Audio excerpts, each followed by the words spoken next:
Welcome back to the Act Two podcast, a podcast for the real-life working screenwriter. I'm Tasha Hugh. And I am Josh Hallman. And we are Act Two, a network and support group for the everyday working screenwriter. This podcast is just one of the many initiatives we do, so thank you for joining us here. We actually have a lot of things coming down the line in 2025. We will be talking about those opportunities probably sometime in February when I'm back from my trip to Hong Kong and things have settled. We were going to talk about it earlier, but LA got caught on fire and I'm now going on this trip. So when things settle, we will tell you all the exciting things happening in Act Two with this podcast. And it's going to be awesome. But in the meantime, I feel like you guys all have this amazing opportunity that I wish I had when I was a young lad. No, I was never a young lad. I wish I'd had when I was coming up. And it was this time, right, when you're full of anxiety of all these questions about what is it like to be a professional screenwriter, or what is like craft questions about what do you do when you come across this problem, etc.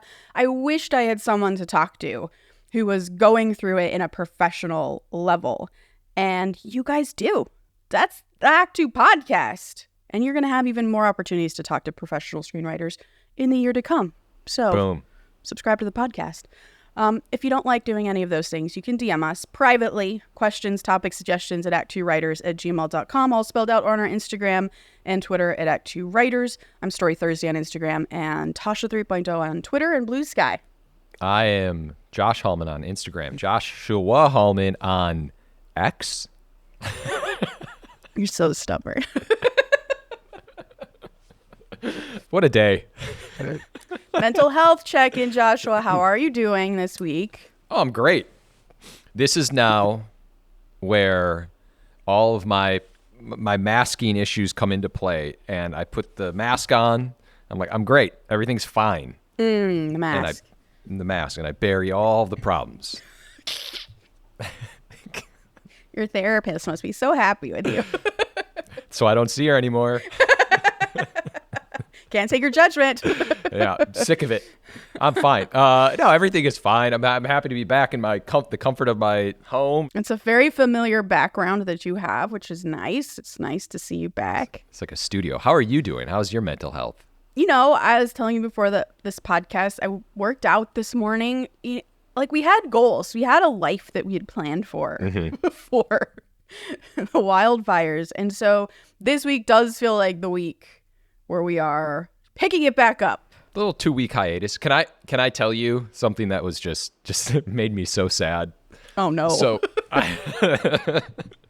have a whiteboard, and I think I talked about this on the goals episode. I have a whiteboard that is next to me on my left right now.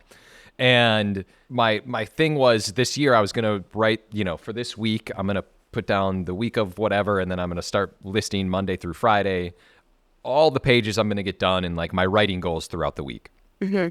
So I came back here when I finally got home and I looked at the whiteboard and it was still on, I think it was January 6th. It was the week of January 6th. And the goals, they were just still sitting there and I was like, oh, and I had to like quickly erase them just to almost get the memory out of my head, even though I missed basically goals for the first 2 weeks of this month already. But it was just like it's like The Walking Dead. You like come back. It was, yeah, totally. Like the world is frozen in this one moment where the world felt like it ended. Yeah. Anyway. My follow-up question is, why didn't you feel the whiteboard was necessary to evacuate with? It's too Doesn't big. Doesn't that feel like a necessary piece for your life? It's way too big. I didn't even I wouldn't know how to fit it in. It's weird what you take with you when you're like, I'm going to evacuate. I took almost nothing. It was crazy. I took very small trinkets that I was like, of course, one of them was my computer. I was like, naturally, I need my computer you have to, for sure. Your work, yeah. And then just small things that have been with me through life. Everything else, I was like, I'm good. Yeah. That was really weird. It's an interesting exercise in essentialism, Josh. This philosophy that I'm embracing this year. For sure. Do you have a This Week in Writing? I do.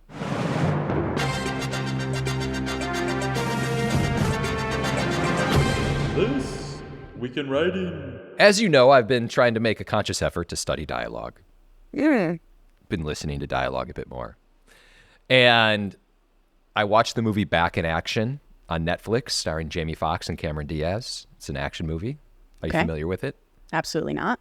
Okay, so it is about a couple that basically were spies 15 years ago, and then Cameron Diaz becomes pregnant, and they go off the grid, and they live for 15 years off the grid, raising a family, only to be found, and now they're back in action. Now with like That this is family. the most Joshian movie I've ever heard. Yeah, it hurt a little. Okay, sorry. No. The reason I bring this up is because the dialogue in this movie, and I want to talk about action comedies, action thrillers, any of these things. So the movie starts. I'm not going to get into spoilers, but the movie starts in the first like 10 minutes. Cameron Diaz and Jamie Foxx are walking into a party, and they're this, they're talking to someone over a headset, like their little earpieces, and they're getting a debrief of what they're after, who they're talking to, the stakes, and how much time they have. Everything is laid out. And I've been through this exercise about 1 million times. Mm-hmm. And in action movies, this is so necessary because you want to start on a high note, right? Like you want to start in action. So you're walking in and they're like, okay, this is so-and-so. And, keep in mind, he's a very dangerous guy. Even though this is his kid's birthday party, he will not hesitate to kill you. And you're like, oh my God, that is so on the nose.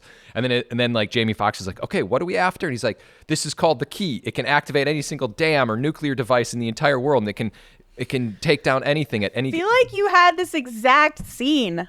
I did have this exact scene. A birthday party, right? It was even a birthday party. Yes. Okay, sorry, go on. That's why so it's just in movies like this, it was a reminder. Number one, by the way, okay, I'm all over the place because I'm just worked up now. Number one, I've written scenes like that where I've been told by producers or executives it's too on the nose. It's like, hey, this is too on the nose. I'm like, okay, good. But if you go too nuanced with it, it's too confusing because you're like, well, who's he talking to? What agency do they have connected to the earpiece? What are they after? Why are they after it? What happens if they don't get it? All these different things.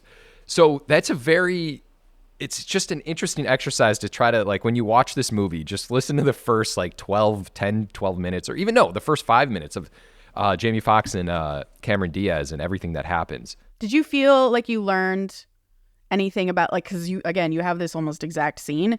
Mm-hmm. Did you feel like they did something better? And what is that thing? No, they didn't do anything better, as a matter of fact. It's the same. It's the same. It's exactly the same, yes. But it was a reminder that you have to set these things up because it's too confusing without it. And that's another note I've been given where it's like you have to just hit these moments of, this is a device, this is the bad guy, this is what happens if you don't get it, because it sets the stakes within the first few minutes and this thing is going to pay off for the rest of the movie. Yeah.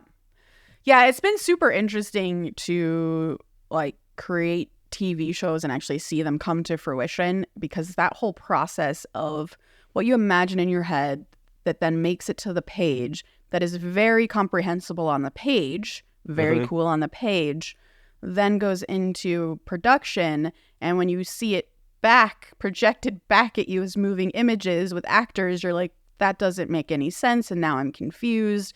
And it could be simply because the time it takes to read on a page is less than what it took on screen, and so your brain has forgotten that setup that you did at the top of the page by the time you watch it kind of try to pay off what was on the bottom of the page, but is now maybe like 2 minutes later. Yeah. Or just like it's pacing, it's acting, it's just like this whole combination of just how your brain processes moving images differently than when you're reading on a page. You do have to be more on the nose, and I hate it because know me, I err on the side of confusing, which is bad. It's something I try to work on, but I have found I am often the main revisions I'm having to do on all of my TV shows is being more on the nose with the dialogue, right? Yeah. It's literally saying sometimes what we're seeing, because you get in there and it becomes confusing, and it wasn't fucking on the page. So like, why is it confusing now? But that's how it works. So I get why people are maybe giving you the note. Yeah. But it's like the reply is yes, but we have to set this up. And I think it's kind of a dance to have the delicate nuance that can kind of be confusing, and it leads up to that one beat that is just on the nose, that because of what you just set up, the on the nose stuff maybe feels a little bit more organic, if that makes sense. It does make sense. And yeah, it also, like, the scene dressing, like what's going on around it can bury the obviousness of a line. So it is like pulling out a lot of your tricks from your tool chest to try to bury some of these on the nose lines. Absolutely. Can I say one last thing about this? You can say more than that. So I was sitting next to my wife, Nicole, watching this movie, who has definitely given me a note in the past about things being a little on the nose. And we were watching this setup, and she just like looked at me and was like, "Oh my God, isn't this exactly what you've written before?" Because I have a script where it was like the token, it can activate anything, and it's this couple and all these different things. I was like, yes. She's like, wow, you totally could have written this. I was like, I know. Like, that's it's the worst thing you could say to me right now because my script went nowhere. Oh, God. Anyway, that's all. I feel sad now. How do I move on? No, it's, you know what though? I was sad for a moment, but it was also a reminder that these movies exist, and I love these movies. Yeah. There's room for more. Yeah. On the nose birthday party spy scenes. I'm going to drink right after this podcast. All right. My This Week in Writing is I met with the author of the book I'm about to adapt this year. And it was kind of this kickoff lunch where I asked him a lot of questions that have been coming up as I'm reading. And one of the questions, like right out the gate, which I realize is like a heavy question to ask someone right out the gate, but it was, what do you want out of the whole book? Like, what do you want to make sure? I know. What do you want to make sure that like I get right? Oh, okay. And he sat with it, and his answer I thought was very interesting. It wasn't like this one action scene, or it wasn't this cool set piece, or it wasn't the mythology, as this deep mythology that he's built and clearly spent a lot of time figuring out. None of those things. It was the relationship. Surprise. Like, it was the relationship. And he said he wants the main, it's like a two-hander between two characters, and he wants to make sure that that is as real and relatable as possible. That's the most important thing. And I think it's interesting because when I have given this book to other people, because I was so excited about this book, the first thing they would say to me is like, the mythology is like too like weird or too heavy. I can't get into it because there's so much mythology. I was like, what? Like, that's not even what the book is about. It's like, it's about this relationship. Did you like that relationship? They're like, oh, I couldn't get past like the mythology stuff. So I find that so interesting that even he and I both like responded to the same thing. The second piece that he said was not necessarily like this action set piece that he wanted to maintain, which is kudos to him, because as we all know as writers, we can be so precious about certain things. But he said the way that the action works in the book, he wants to try to figure a way to translate that to screen. And something I noticed in reading it is he absolutely sees action the same way you and I do, Josh, which is it shows character. It reveals character. There's 3 acts to this action scene. And as I was kind of pitching him one of the action scenes I really love, he's like, yes, exactly. It shows that character's development and makes you relate to him more through the way he handles that action sequence.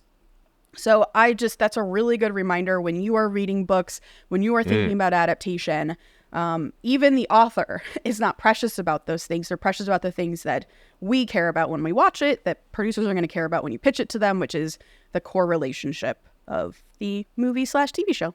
Beautiful. Relationship is everything. Everything. If you can nail that, people care. People care. That's it. That's my This Week in Writing. That's great. Topic of the day. Our topic is cheer moments. What are they? How do you write to one? Why are they even important for how we tell our story? So I went back into our text messages, Joshua, and 4 years ago, we talked about 3 years ago, maybe 3.5, my God, 3 and change. dude. We Come talked on. about cheer moments. I know it feels like yesterday. It's stupid. Yeah. We talked about cheer moments because I was sitting down with a producer who had worked on various Star Wars movies, had worked with JJ Abrams in particular, and something he said to me as we were working on a script together was that JJ thinks about cheer moments actively when he's writing his movies. And what those are, and I feel like you and I can both probably define it because I feel like you have a really good definition just like in the chamber. I don't. But it's like, it's moments in a movie or a TV show where you literally feel like cheering. Like you just, something has built to a point where something happens on screen. You're like, fuck yes. Like, this is why I came to see this movie. It all comes together. And it doesn't have to be a big action set piece or the climax of the movie. It doesn't have to be those. It could be something small and emotional, or like a character finally says no to their abusive father. Like, it could be any of these things, but it gives you that sort of cheer feeling. That's how I would define it. I think that's how I view it as well. What I love about it, number one, I didn't realize that was as long ago as it was when you put it in terms like, even when you're like 2022, I'm like, yeah, that was like a couple days ago. But it clearly stuck with us, or at least stuck with me. You know, we still talk about it, and cheer moments. It makes sense to me that throughout a first act or throughout a second act, there's these little things sprinkled along the way that are little victories, or just things that get an emotional response from somebody when you're reading or viewing something where you're like, that's awesome. That's it. So you're kind of like working to these little moments. And that's how I started to look at cheer moments, where if I'm writing, and let's say I'm writing about a relationship or a movie where people are talking a lot or whatever, you know, where it's like something that doesn't have action in it, it's like their emotional journey kind of leads to this little cheer moment where they overcome something, or they get together, or they dance together, or whatever it may be, you know? So I love the concept of cheer moments. Me too. And I was thinking, as you were talking about the show Arcane, which the second season has a lot of small cheer moments along the way. And they are simply like when you meet Vi for the first time, who is obviously one of the main characters of season 1. She's the sister with the pink hair, if you've seen the trailers. When you meet her for the first time in season 2, the visual of her getting up, and now she has like tattoos all over her back, just like the framing and the artwork of her reveal is a cheer moment. So a cheer moment can also be just like a frame or a really epic pose of your character in a really cool way, where it's just so fucking satisfying to see it. And what's interesting about Arcane as an example, so when you watch it, think about it, is that those cheer moments get you through the next few scenes. Like, I'm riding such a high from that reveal of this character that I almost like don't care like how the rest of the scene is written or what happens next, because like that's so cool. So it sort of gives you like these mini little like peaks and valleys across the show as it's doing these like mini cheer moments along the way. So it can actually like help propel the audience through what you're doing. Yeah. TV, I don't know. We're going to give some examples. I don't know if you have any TV. Do you have, aside from that, TV examples? I just have film examples. TV examples. All right, good. Except No, I mean, that's, TV seems harder. When you were talking, I was just thinking about The Day of the Jackal, my show that I just won't stop talking about on Peacock that no one watches. And there's a couple moments in that have, like, he's a sniper cheer moments where he gets away or things like that. But that's a little bit more action-based. Well, I'll come in. I mean, I can do it. I can do a TV one. We're not doing TV. Who cares? We have other examples. I like this one now. Okay, go. Ted Lasso. Okay, Ted Lasso. There's a cheer moment in Ted Lasso that I really love, and it's going to be very different than the rest of the cheer moments. I almost want us to say it on the count of 3 if it's the same cheer moment we're thinking of. I don't think it is. I think it is. So, I don't think 1, it is. 2, 3. Say it. Is it darts? Does it have darts? But okay. That is a cheer moment. That is what that. But that's not. What I got so excited just now. I can tell from your excitement it wasn't the same. But that is a huge cheer moment. That's almost a bigger cheer moment than what I'm gonna pitch. Now I'm embarrassed. Okay, sorry. My cheer moment was when Rebecca goes down and tells Ted Lasso the truth that she was here to destroy him, and she's so sorry. And then he like hugs her. That to me is a huge cheer moment.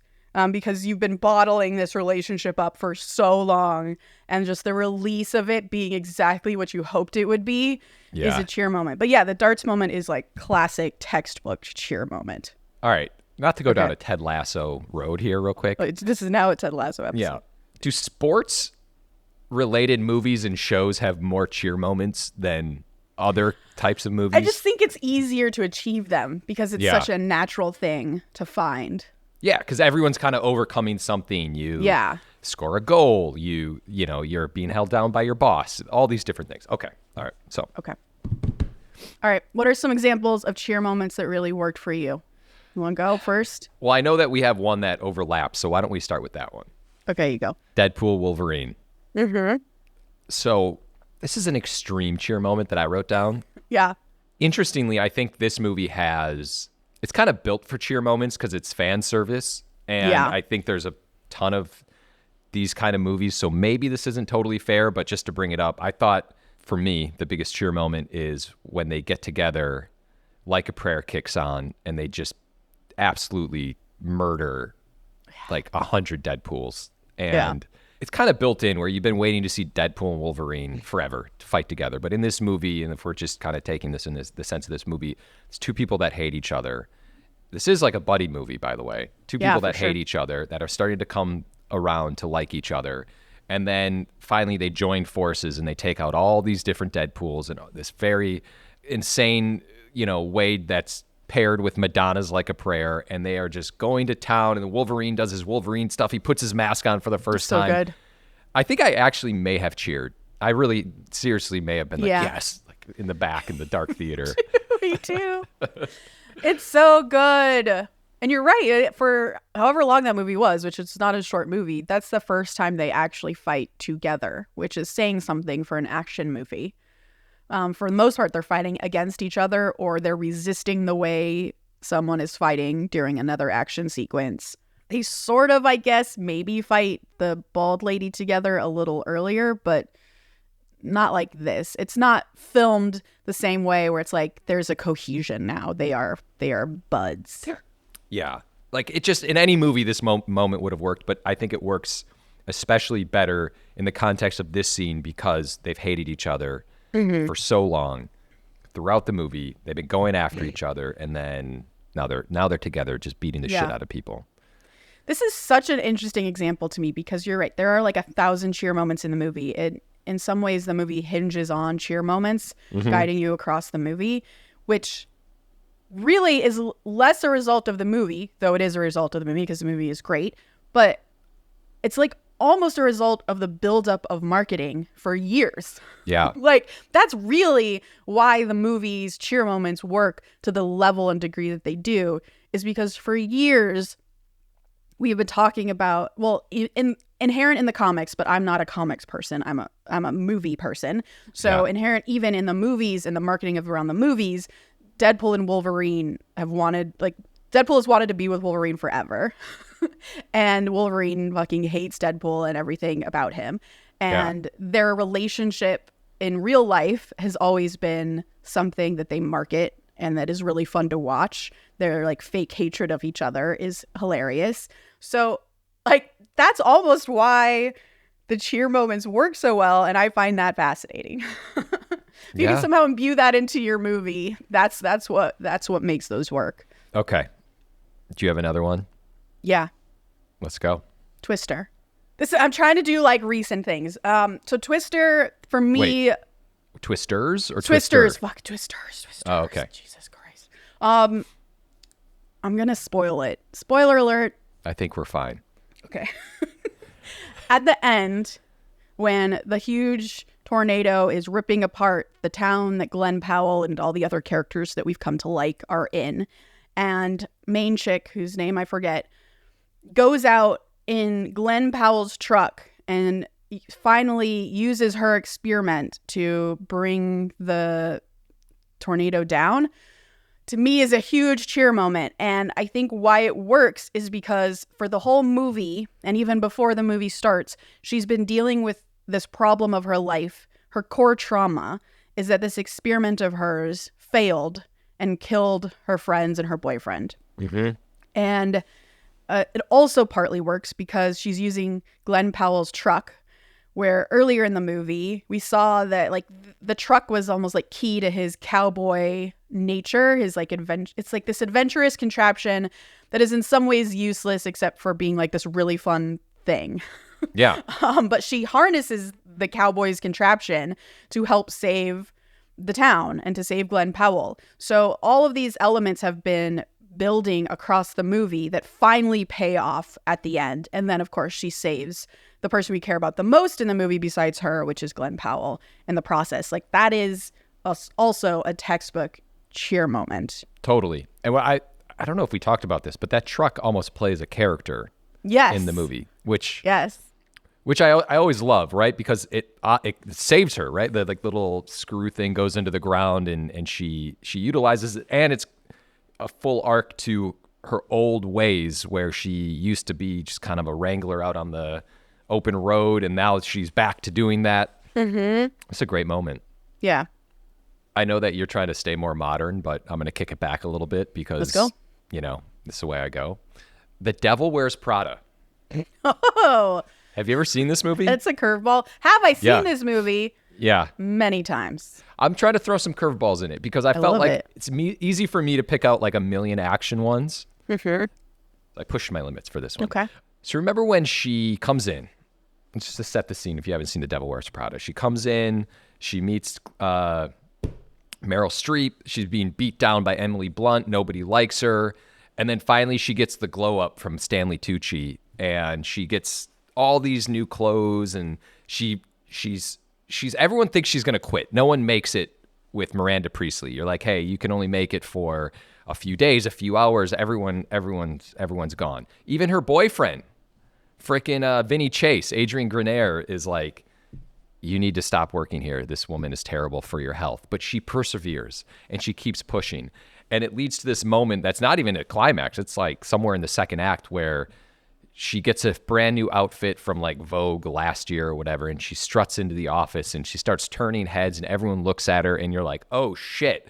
And she sits down, she has the coffee, and she's now composed and she's ready to take on Miranda Priestley. And I feel like it's like this huge character turn for her, and it's now everyone's kind of like, oh, don't mess around with this girl. She's here to play. Yeah. And I remember loving this moment and being like, oh, that's so great, because this is what this movie's all about. It's the one-upsmanship between these two characters and this girl who's going to make it through this life that is so over her head, but she's getting by and she's going to make it. Yeah, she's turned the tables. Yeah. And I love that. I remember loving that moment, and I watched that movie probably about a year ago or something, and I was like, this is so good. That movie's freaking fantastic. Yeah. That was kind of a smaller scale cheer moment for me. Yeah. Can I take a slight detour based on what you said that made me think of something else? That's what the podcast is for. Just take us on a tour. So, as you're talking about Devil's Prada, such a great example. I feel stupid for all of the movies that I've chosen because they're so obvious now. But and then I started thinking about like some of my favorite movies that aren't huge action movies, but that fail at doing a cheer moment.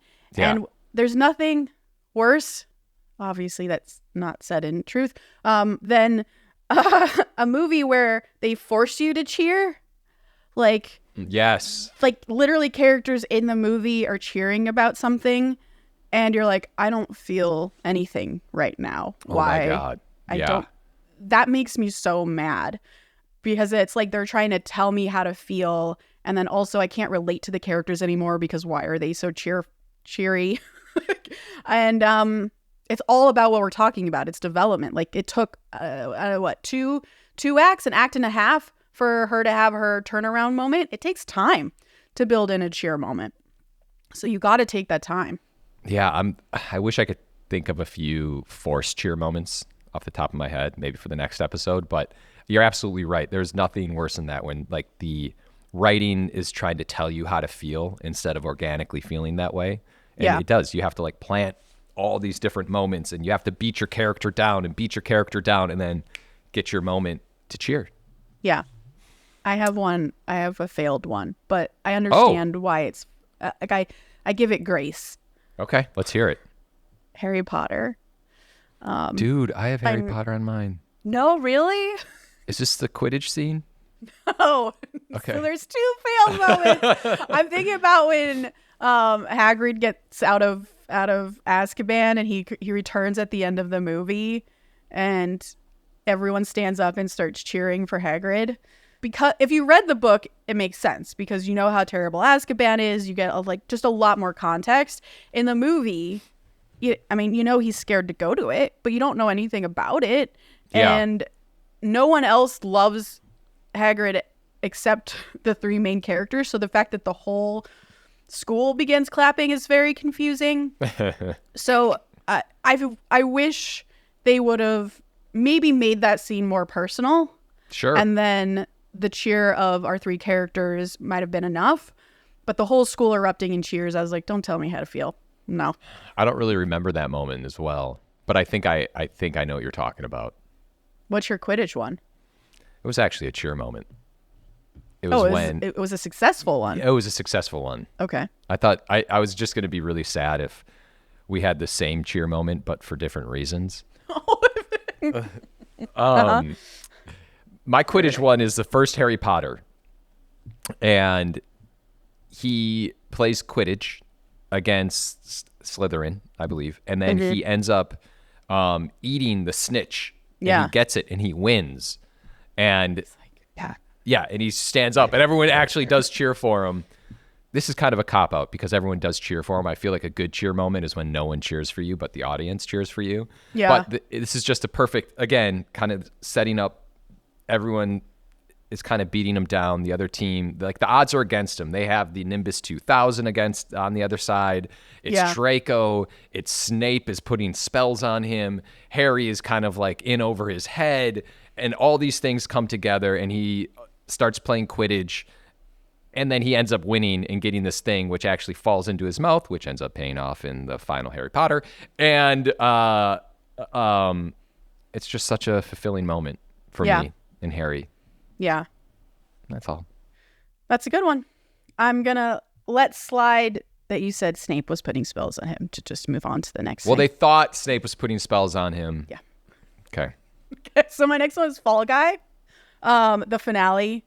So this is the most cliche of all my examples. The finale where the production crew helps defeat the villain using all of their filmmaking techniques and abilities is to me such a cheer moment. And again, the reason why it works is not because it's a cool action sequence, which it is, but it's because we've been following Ryan Gosling, who is sort of like the lowest of the low on this production crew. Mm-hmm. And all of his guys, basically all the people responsible for the stunts, end up saving the day. And that's so cool because he's been beaten down. He's been told he's worthless. He's struggling to get the girl, and nobody believes him. And he's almost killed at one point by the Tom Cruise-ian actor who thinks he's nothing without him. So to see, again, I mean, this is a common theme with cheer moments, right? Like the underdog, the person who's been struggling all movie to be seen, suddenly gets their moment. And their moment is to use the very skills that they have been kind of looked down on for, that have been dismissed, to defeat the villain who is the one dismissing them. There's nothing better than that turnaround in a movie to use the very thing against them that they've been mocking. So that's why it works to me. And it's like, I just laughed so much. I think I literally cheered in that sequence in the theater.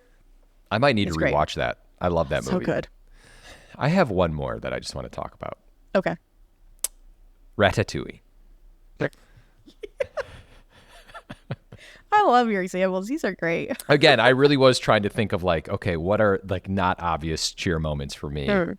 And I was thinking about when, what's the guy's name? Linguini and the rat, Ratatouille. Is that his name? What's the rat's name in Ratatouille? I don't remember his name. All right, for the sake of this argument, we're just going to call him Ratatouille.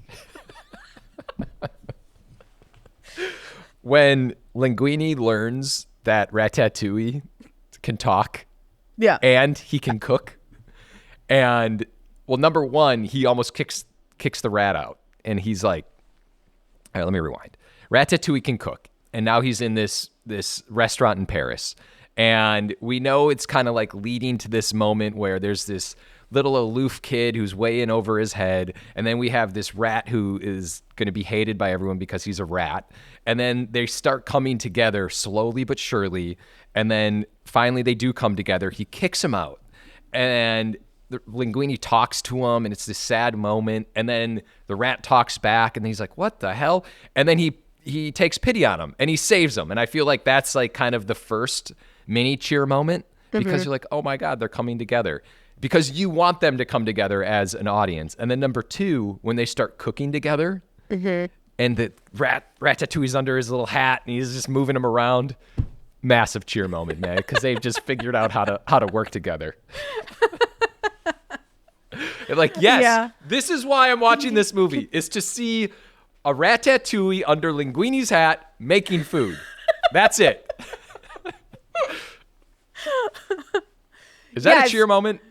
You know what the cheer moment is for me, which is funny because I think there's like a letdown afterwards, but when they decide to do this, like, you're going to be under my hat, you're going to control my limbs, we're going to fucking do this. There is this, like, there's a gif that I use all the time where he, like, Linguini shoves the doors open. Yeah. He's like, let's do this thing. I think about that all the time. That's it. You know what? Yeah. Yes, you're right. That is actually the cheer moment. It leads to that moment. Yeah.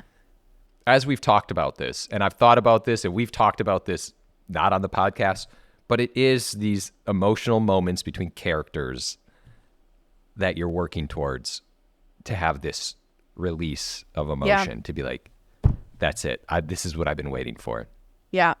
Yeah. I feel like after this episode, I want to put cheer moments as like a card next to my computer to remember to write to it, because it's easy to forget. There are so many plates that you're spinning that to remember to write to these specific moments can be hard. But yeah, it's a good reminder. I'm adding cheer moments to my goals. It's still January. We're fine. Yeah. Yeah. Okay. It's basically January 1st right now. Yeah. Starting reset. All right. That's our episode. If you have follow-up questions, your favorite examples that you want to talk about, please let us know. Yeah. Send us some cheer moments. Send us some cheer moments. Quote of the day. The bigger the issue, the smaller you write. Remember that. You don't write about the horrors of war. No, you write about a kid's burnt sock lying on the road. Richard Price.